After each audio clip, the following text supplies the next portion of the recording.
গত রাত্রে আমাদের শান্তপুর অঞ্চলের চণ্ডীহাট গ্রামে আমাদের ঈশা ভাই আমাদের পার্টির এই বুথের সভাপতি তথা চণ্ডীহাট গ্রামের আমাদের পার্টির অন্যতম দায়িত্বে আছে। ওনার বাড়িতে বোম মারে কিছু তৃণমূলের দুষ্কৃতীরা। ঈশা ভাই এই গ্রামের দুর্নীতির বিরুদ্ধে তিনি লড়াই করে যাচ্ছে। গ্রামের যে সমস্ত অবৈধ কাজ হচ্ছে সেই কাজের প্রতিবাদ করছে।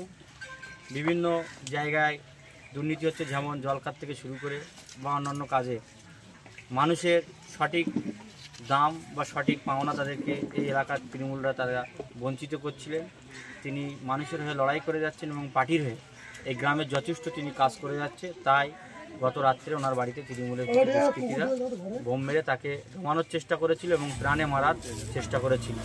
আমরা স্থানীয় প্রশাসনকে জানিয়েছি বা আপনাদের মাধ্যমে জানাতে চাইছি, অবিলম্বে যে বা যারা এই ঘটনা ঘটিয়েছে তাদেরকে দৃষ্টান্তমূলক সাজা দেওয়া হোক।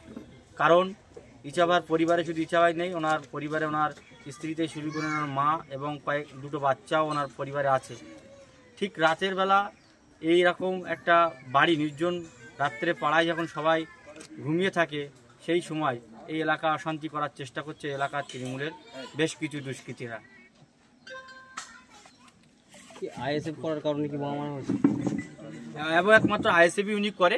আইএসএফ দীর্ঘদিন ধরে তিনি করে এসছে। এই আইএসএফ করার জন্য উনি কয়েকবার জেলও খাটতে হয়েছে। এলাকার কিছু দুষ্কৃতীরা তাকে মিথ্যা মামলা জড়িয়ে প্রশাসনের হাতে ধরিয়ে তিনি কয়েকবার জেলও খেটেছে।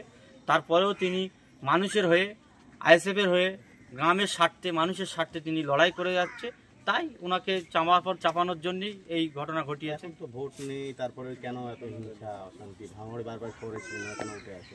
কেন উঠে আসছে? আপনারা জানেন, ভাঙড়ের অগণিত মানুষ তারা যে দীর্ঘদিন শাসকের দ্বারায় তারা যে বঞ্চিত, তারা যে অত্যাচারিত, তার বিরুদ্ধে মানুষ আজ আইএসএফের দিকে, বিধায়ক নওশাদ সিদ্দিকীর জন্য আসার কারণে গ্রামের মানুষ যেভাবে নারী পুরুষ নির্বিশেষে ঐক্যবদ্ধভাবে তারা শাসকের বিরুদ্ধে প্রতিবাদ করায়, শাসকের থেকে তারা মুখ ঘুরিয়ে নেওয়ায়, তার কারণেই এলাকায় বিশেষ করে আইএসএফ কর্মীদের বাড়িতে বোমা মারা, আইএসএফ কর্মীকে দেখে দেখে মারা, বিভিন্নভাবে তাদেরকে চাপার চেষ্টা করছে। এইভাবেই ভাঙড়কে উত্তপ্ত করছে। থানায় কি অভিযোগ দায়ের করেছে? থানায় তো অভিযোগ আমরা অলরেডি ফোনে জানিয়েছি এবং অভিযোগ দায়ের আমরা কিছুক্ষণের মধ্যে করব।